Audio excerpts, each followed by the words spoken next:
Instituto Tecnológico Ciudad Victoria, Unidad de Distancia de la Unidad de Sócar Marina. Vamos a exponer el tema de teorías de la comunicación de la materia del taller de liderazgo.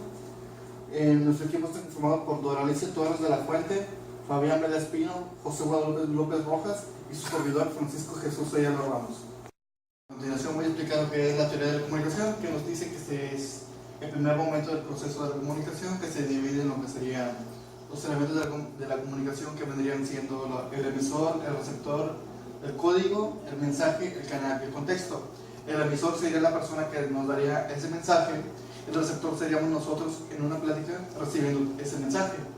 El código puede ser el mensaje o puede ser algún otro objeto. El mensaje pues sería lo que se nos da a conocer. Pasamos a lo que son las funciones de la comunicación, que sería expresiva, emotiva, conativa, apelativa, referencial y metalingüística. En lo que son los aspectos del habla vemos lo que son las locuciones, las perlocuciones y las ilocuciones. Enseguida más adelante se explicará un poco de esto, cómo estudiar ese tema, que nos dice que el presente tema nos introducirá en el estudio de la comunicación. Nos centraremos en explicar cuál es su significado, qué elementos la componen y cuál es su proceso. Además descubriremos las principales teorías sobre las que se asientan sus bases. Nuestro objetivo será entender y establecer los principios básicos teóricos de la comunicación para posteriormente entrar en una mayor profundidad. 2. Concepto de comunicación. Conocemos a la comunicación como la acción que realizamos de comunicar o comunicarnos. Esta se entiende a un proceso en el cual se transmite y recibe información así como ideas. Todo ser humano y animal tiene la capacidad de comunicarse con los demás. Al que emite la información le llamamos emisor y al que recibe esta información es conocido como receptor. El mensaje que queremos emitir viaja a través de un medio, ya sea oral o escrito, etc., con la pretensión de que sea recibido y entendido a quien se le emite, con el fin de informar y influenciar o motivar en él. Normalmente la persona que recibe el mensaje contesta, produciéndose lo que entendemos como un diálogo. 1.3. Los elementos de comunicación. En todo proceso de comunicación observamos que se da el siguiente esquema basado en la aportación del diagrama de Lasky. ¿Quién dice? ¿Qué dice? ¿Por qué lo dice? ¿A quién se dirige? ¿Con qué efectos? ¿Quién lo dice? Es el emisor, el que da el mensaje. ¿Qué? Corresponde al tipo de mensaje que queremos lanzar. ¿Por qué? Es el componente casual del proceso. ¿A quién? Es a la persona a la que se dirige el mensaje, es el receptor. ¿Con qué efectos? Es la finalidad que buscamos cuando enviamos el mensaje. 1.4, que es el proceso de la comunicación. Nos dice que dentro del proceso de la comunicación podemos distinguir 5 fases. La primera es la codificación. Dice que el emisor transforma sus ideas en palabras según el código del lenguaje. Esto es el código que manda el emisor, que lo transforma con sus ideas, con sus propias palabras. El otro proceso es la emisión. Dice que se producen las palabras a través de unas ondas que conocemos como sonido. La emisión es el sonido que hacen las palabras al ser mandadas por el emisor. El siguiente proceso es la recepción. Aquí es cuando el receptor recibe el mensaje que mandó el emisor. Y por último tenemos la decodificación, que bueno, el último proceso es la decodificación. Dice que el receptor interpreta el mensaje recibido.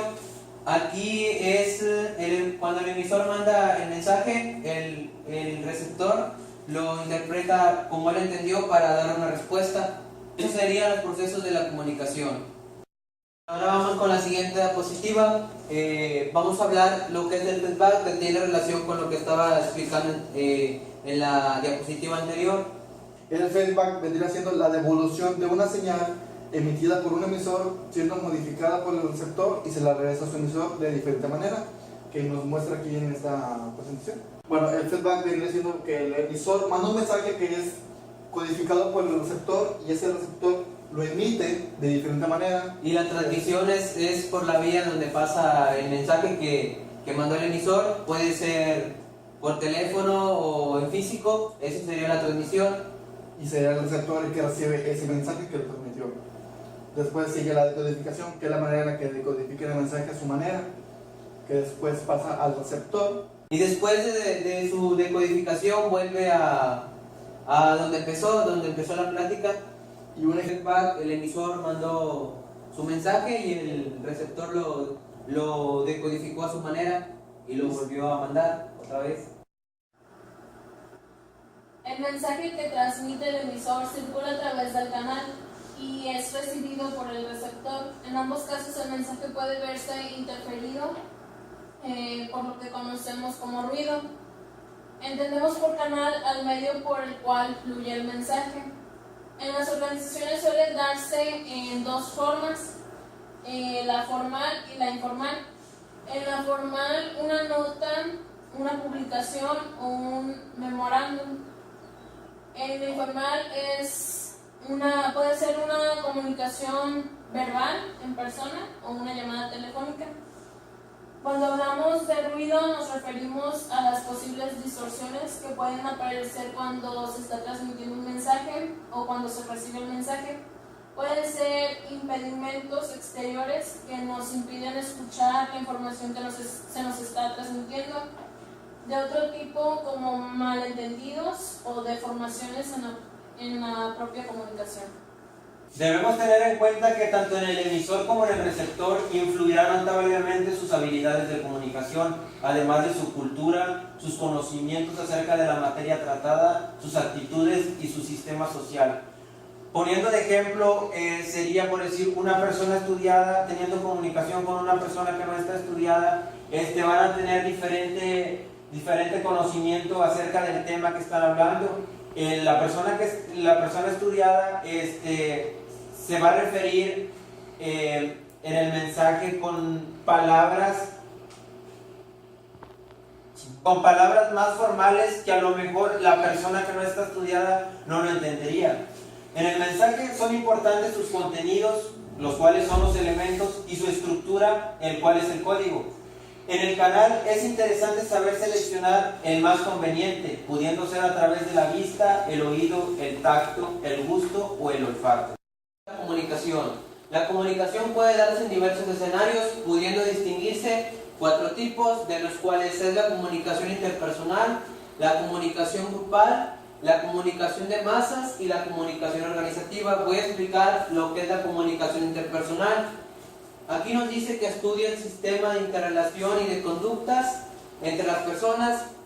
Son los primeros estudios realizados de carácter clínico que tuvieron mucha influencia en el ámbito de las conductas comunicativas, dando como resultado los denominados axiomas de la comunicación resumidos por De Vito en 1976. Bueno, aquí la comunicación interpersonal tiene lugar de forma directa entre una o más personas. Esta es una comunicación cara a cara y puede existir la comunicación verbal o no verbal. Esto es lo que es la comunicación interpersonal. Con lo que dijo mi compañero Fabián Vela sobre el tema de la comunicación interpersonal, nos dice que una persona de una u otra forma siempre se va a comunicar. También nos dice que en toda comunicación se produce un aspecto que tiene que ver con la relación entre las personas, que viene siendo la meta de la comunicación, que transmite mensajes a través de la actitud, de la expresión o del lenguaje no verbal. También dice que en el proceso de la comunicación las secuencias forman parte de un todo, no son departamentos estancados como si se tratase de una cadena de fabricación. La comunicación puede darse vía analógica, que esta sería a través de una fotografía, y la digital, que viene siendo el lenguaje. Puede ser simétrica o complementaria, que nos dice que son dos empleados de una empresa dialogando, que como en esta imagen que vemos aquí, que este podría ser el jefe y este podría ser el empleado que se está comunicando con su jefe sobre algún tema, y esto vendría siendo la comunicación interpersonal. Comunicación grupal. Sabemos que la comunicación grupal interviene en 2 o más individuos. A continuación hablaré acerca de algunos autores que intervienen en la comunicación grupal. Kurt Lewin, psicólogo destacado que se dedicó a estudiar los tipos de comunicación interna, define la importancia de la pertenencia de un individuo a uno o varios grupos para lograr sus propios objetivos. Janis destaca las sinergias que se producen entre los miembros de un mismo grupo, su creencia de ser indestructibles y del convencimiento de que sus decisiones son justas. Hiroaka centra sus estudios en el análisis de la resolución de problemas y toma de decisiones del grupo. Comunicación de masas. La comunicación de masas es una de las protagonistas de nuestro siglo y va dirigida a las grandes masas y al gran público en general, como internet, marketing o publicidad. Son imprescindibles a la hora de proyectar cualquier evento o un producto ante la sociedad.